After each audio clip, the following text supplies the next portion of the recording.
Hello, welcome to Generally Speaking. Today is Wednesday, April 22nd, 2026. I usually wait a few days for a number of items to pile up and present them all at once. And lately there hasn't been too much going on, but there were a few little things, so this will be short and sweet. By the way, if you end up liking this, please like, subscribe, and notify. Always helps the channel. All right, so let's start with Justice Thomas, Supreme Court Justice Thomas. He said recently that progressivism is an existential threat. Didn't name any names, didn't give any occasions, but he said it's an existential threat. These people, they're just really crazy with fear about, the left-wing commie radical Marxists, And listen, I'm a left-wing commie Marxist, radical, socialist, leftist, whatever you want to call it. But I don't feel like existential threat about the right. I don't feel that. I don't agree with the policies. I want health care for all.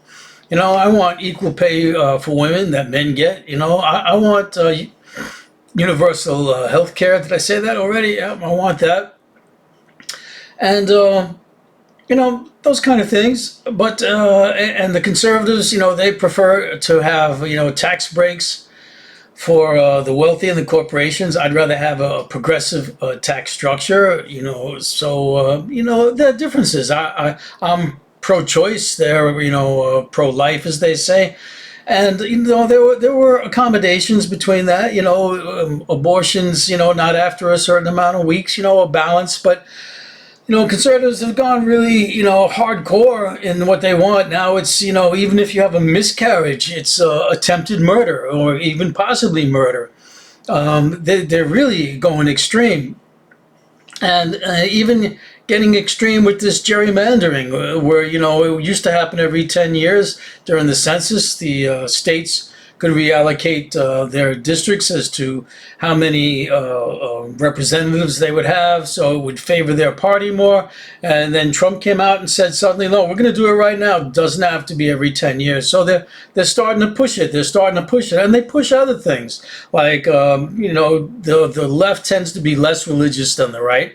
And the left, tries to force Bible into schools, tries to force Ten Commandments monuments onto the courthouses and into other public places. The right tries to do that. The left doesn't try to force Darwin into the churches. When you go into the church, you don't have to see Darwin's evolution of species posted on the wall anywhere.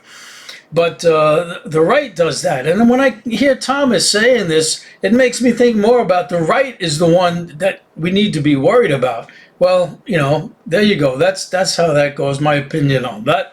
So please, did I say like, subscribe, and notify? I'm just saying it again. All right, here's a story I was reading about a 10-day ceasefire in Lebanon that happened a while ago. And of course, it's never exactly a ceasefire. I think maybe they didn't fire as much at each other as before the so-called ceasefire. But I wanted to mention how the story mentioned the two parties, the Hezbollah and Israel. How Hezbollah wasn't just Hezbollah, it was Iran-backed Hezbollah. And Israel was just Israel. And you might say, well, Israel is just Israel. No, and Israel isn't just Israel. Israel is U.S.-backed Israel. Israel wouldn't be doing 90% of what it's doing if it wasn't for the U.S. backing. So, this is the leanings of media. Now, you won't find any leanings with me. I will, tell you just the facts. I'll give you my opinions when I have an opinion, and you'll know that's my opinion. But otherwise, I'm just going to report, what the news is saying, straight up reporting as far as that goes. So, Iran-backed Hezbollah, but only Israel. Yep, tilted news. All right, there was an opinion piece about the European Union and how they do voting, which they currently do voting, which every member, 27 of them, have to agree on whatever they're voting on in order for it to be accepted. And now with Hungary's Orban voted out, a new fellow in, there's an opportunity to change that. Going to a new voting where only takes 15 members to make the vote. Now, we don't know that the new person, I think his last name is Magyar, is going to go along with it or not. But at any rate, this person was just commenting on this possible change, and this is how this person framed it. How this is like the globalists' threat that it would cause member countries to lose control and threaten U.S. sovereignty. First of all, this is all just a bunch of gobbledygook. We got the globalists thrown in now, and we've got U.S. sovereignty being threatened. These people, they just start talking crazy. But his idea is that, if only 15 out of the 27 can vote, well, then the ones who didn't vote for it, they would lose their sovereignty. Right? Hey, listen, this is how voting works. We got it in this country.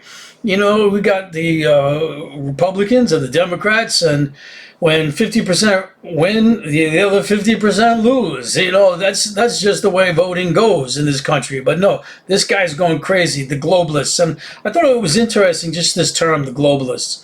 There are probably people who think in terms globally and who actually run in circles where their activities are global related and effective. And there's so many members of the major companies in this world. They're on boards of all different kinds of countries, and these countries now operate internationally. And so when they make decisions, they're not necessarily thinking about the country of their birth. They're thinking about their country, their company in whatever country it's in, whether their home country gets messed up or not. So there's a globalist thing, but it's still a really vague thing. It's just sort of like that Antifa, which they talk about, the left wing army, the Antifa, which it's just an idea. We're against fascism. There is no organization fascist, and there's no organization that's a globalist organization. Now, there are some organizations out there that you could almost say are globalists, but strictly speaking, no, there isn't a globalist organization. All right, so he's speaking about how bad it'll get. You'll have censorship, and will run rampant, and you won't have any rights anymore. Meanwhile, in the United States of America, we're being spied on left and right. Before there were any kind of revelations about how much the National Security Administration taps our phones, records our conversations, before anybody started, talking so much about how every corporation that connects to you on the internet just keeps records of all your information, despite all this, privacy talk. We don't share your privacy. Even when they say we don't share your privacy, it's always with except for third-party so-and-sos, and who knows who they share it with. And then it's on top of that, now we've got this company, Palantir, whose objective is to get everything about everybody, everywhere, every way, shape, and form. And so, so we're being spied on. We get censored. You can't speak about Palestine, especially if you're a visiting student, you're going to get kicked out of the country. Or even if you're here waiting for your green card and you're going through the process, well, we're just going to kick you out now. So, or if you post memes or mild opinions on Facebook, you get arrested. Or you'll be killed in the streets, like ICE has killed Preddy and the girl Miss Good. And by our ICE, these government goods, you're being forced now to ID yourselves on computers. Maybe you haven't done that yet, but the laws are being, spoken about, debated on the books. They're called, protect the kids laws. That's what it is. They cloak it in these terms of protect the kids. And meanwhile, it's just to get more information about you. You've got to have your ID where it says how old you are and what your name is, everything about you. So now every time you connect on the computer, we get more information about you, more than we already get. Like they don't have everything already. Now they're going to get more. And this guy's talking about, the bad world that the globalists are going to bring about. Buddy, I got to tell you, they're already bringing about. It's already here. You don't have to worry about the EU. He's thinking like the EU's now the big baddie. EU, forget about it. All right, what do we got? Florida passed a bill recently, 1471, that allows the chief of domestic security, whoever that might be, to recommend any group as possibly being a terrorist group. They do their checking around of things that are going on, spying on people, and they decide, these people, they don't look good. They look like a terrorist group. So it gets put before DeSantis, and 3 cabinet members, don't know who 3, but if they decide, yeah, it's a terrorist group, what could happen? What could happen is any college group that supports this terrorist group, like, for instance, maybe it's someone complaining about the genocide in Israel. Well, then that college group will be kicked out. Anyone who's in that group will be kicked out of the college. You can't go in there anymore. And their visa status gets reported to ICE. So, I mean, if you're American, born, you don't got to worry about that too much. But if you're not, there you go. You're going to be shipped off somewhere. So this is getting to be like Britain with their Palestine Action Group that they recently called a terrorist organization, and anyone supporting it, they've had thousands of people arrested. Old people in wheelchairs sitting with a sign saying, "I support Palestine Action." Oh, you do? That's it. You're supporting a terrorist group, you get arrested. So it's getting like that. Well, I said this was going to be a short and then sweet one, and that's it. More or less what's going on. You got the Iran war is sort of at a ceasefire now. There's little tit for tats going on in the Straits of Hormuz, with the U.S. putting a blockade, but it's not really a blockade. I mean, they stop some ships, and other ships go through. And the Iranians have, stopped some ships, but they let others go through. So apparently this large-scale bombing that's going on, that had been going on, has been reduced extremely.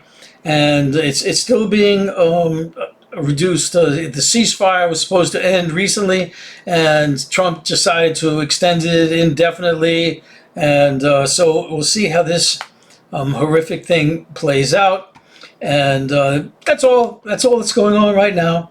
Hope you like listening to that. I'm going to try and do something different sometime. I want to talk about life. What's the meaning of life and reality? 2 favorite subjects of mine. But for now, I hope you enjoyed it. Hope you look for Generally Speaking. Again, please leave a like, subscribe, and notify. And take care.